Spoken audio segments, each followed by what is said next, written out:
Children, today we will start with the next topic of this lesson, Socialism in Europe and the Russian Revolution.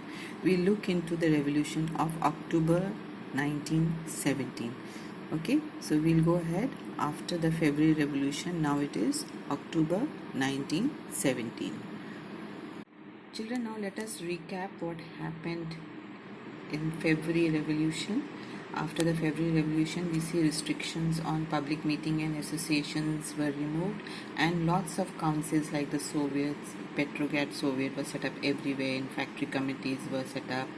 The soldiers set up their own committees, and we see trade unions. So you can see here the picture of all these committees were being formed. And then we see that the provincial government saw that the power of the Bolshevik party was growing, and so they decided to take stern action against him. Okay, and even in the countryside, peasants and the socialist revolution parties pressed for redistribution of land, and encouraged by this party, the peasants started seizing land from the nobility between July and September 17. Now we are now getting into October, and we'll see. So these were some of the reasons which led further to the October Revolution of 1917. So from February we are now moving into October. Now children, we see we are coming to October 1917 and the conflict between the provincial government and the Bolshevik party carried forward by Lenin. Okay, Lenin all feared that the provincial government would become like a dictator, and so constant conflict started between both of them. Children, as Lenin feared that the provincial government would become a dictator, he began discussions in the month of September. He began discussions for an uprising to rise against the government with all these army committees, Soviets that were formed, and factories that were formed. Okay, and all of them got together to decide what to do about this about this provincial government, which was acting like a dictator. Okay, and conflicts between them had started increasing.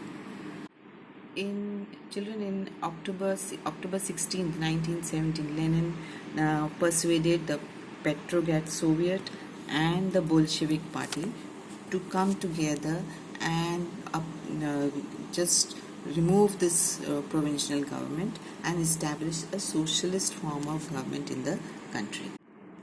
Now, as you know, Lenin was planning to overthrow the provincial government. So for that, planning was required. They could not just overthrow the government because the government had all the powers in its hand. So they set up a military revolutionary committee, which was headed by Leon Trotsky, and who was now planning and organizing a way of taking control over the government. Okay, but the date of the uprising was kept as a secret because they knew that if the government came to know, they would be suppressed and would be put in jail. So very secretly they were planning how to overthrow the provisional government. On 24th August, the leader of the provincial government, PM Kerensky, he sensed trouble, that something was going on in the Bolshevik party. So sensing the trouble, he ordered the military troops who were in favor of the provincial government to take over the two Bolshevik newspaper offices, yes, and seize it, and then also to take over the telephone and telegraph office so that no communication could be done, and also to protect the Winter Palace, sensing that they might do something in order to disturb the provincial government and overthrow the government. So this action was taken by the Prime Minister Kerensky in advance.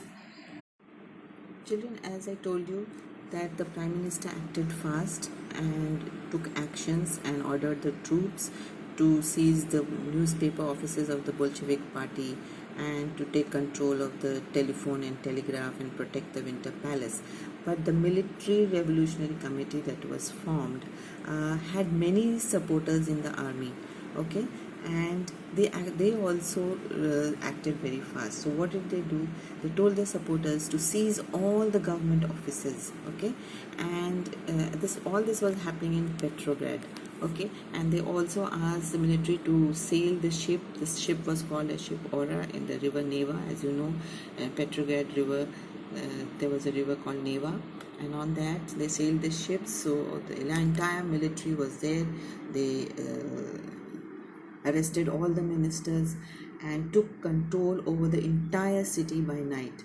And now the provincial government ministers had no other option but to surrender. Now, children, this action by the Bolshevik Party, or you can say the Military Revolutionary Committee, was approved by all Russian Congress of Soviets. So all of them agreed, and there were fights all over place. Now we see fights in Moscow also happening, and by December we see that the Bolshevik Party also got control of Moscow, and Petrograd was under their control by the Bolshevik Party. Children, let's go ahead and see what changed after October Revolution. Okay, what were the changes that took place? Children, let us look at what were the changes after the October Revolution. We see that industries and banks were now nationalized. That means they were no longer private, they came under the control of the government. Now, the government was also opposed to private property, and so since the government owned everything, they allowed the farmers to now seize the land from the nobility, okay, and start growing their crops there. So now the land belonged to the peasants. Now even they did was anyone who had big houses, they partitioned those houses according to the needs of the people. So if it was a big house with 8 rooms, it was divided into 4 parts so that 4 families could live into it. The other changes that we see, that old titles of aristocracy that they were given as Tsar and all were banned, and now they wanted to have some change, so the new uniforms were designed for the army and the officials. So you see, children, this change was there. This hat was introduced, so some kind of change. This was called as the Soviet hat, Budenovka. This was the hat that they changed, and that is how they would wear. This was the symbol of the Bolshevik Party. Okay, so this was another change brought on the uniform of the army and officials. As Lenin had already said that he wants to change the name of the Bolshevik Party to Communist Party, so now the Bolshevik Party was called as the Russian Communist Party. So this was another change after the October Revolution. Children, these were some of the changes, but we felt that everything after these changes, there would be smoothness in Russia and smoothly things would go on, but no, that it did not remain smooth. There were other problems. Now we look into what were the other problems. Children, now let's look into the problems after October Revolution. Now we think that with these changes everything was going smooth, but no, it was not smooth. There were problems being created. Now, as you remember that the February Revolution was fought for wages, for better working hours, and for right to vote and democracy, isn't it? So now the Bolshevik Party thought that they must have elections to the Constituent Assembly. So in November 1917, election to the Constituent Assembly was held. Now the Bolshevik Party thought that they are in majority and they would gain the support of the people because of their way of working, but they were wrong. They failed to gain majority support. Okay. So we see in January 1918 the assembly rejected most of the Bolshevik measures that they had put forward.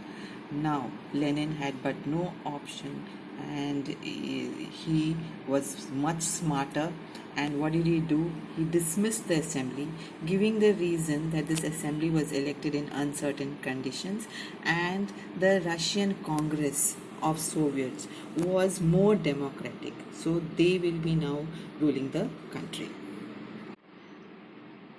Now, why did he say that the Russian Congress of Soviet was more democratic? Because you knew that most of these Soviets, the councils that were made, were in support of the Bolshevik Party.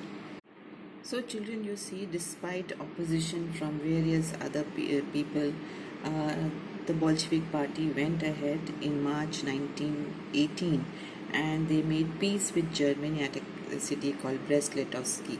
Okay, there they signed a peace treaty, which was not liked by all in Russia. Children, over time we see that Russia became a one-party state. Like in India, we have a multi-party system. There was only one party, the Bolshevik Party, which was now renamed as the Russian Communist Party. So it was only one party which would fight for election, and obviously they would always form the government. Okay. So we see children, the Bolshevik Party started misusing their power. They kept the trade unions under their control, and even secret police was there, which would punish those who criticized the Bolsheviks. That is, and the secret police, some of them were Checo First, NKVD, OGPU. The full forms I can tell you, but they are all in Russian language, so don't confuse yourself. This is enough to learn. Okay, so all this was happening after they became the one party in Russia. Now, many became unhappy because of the actions taken by the Bolshevik Party. Earlier, people like artists and writers had joined the Bolshevik Party because they liked the concept of socialism and wanted change. But now, many were unhappy because of the censorship put on them, because of the police who would check on them. They would be jailed if they criticized them. So they did not like this. And so we see these were some of the reasons and other factors which led to civil war in Russia.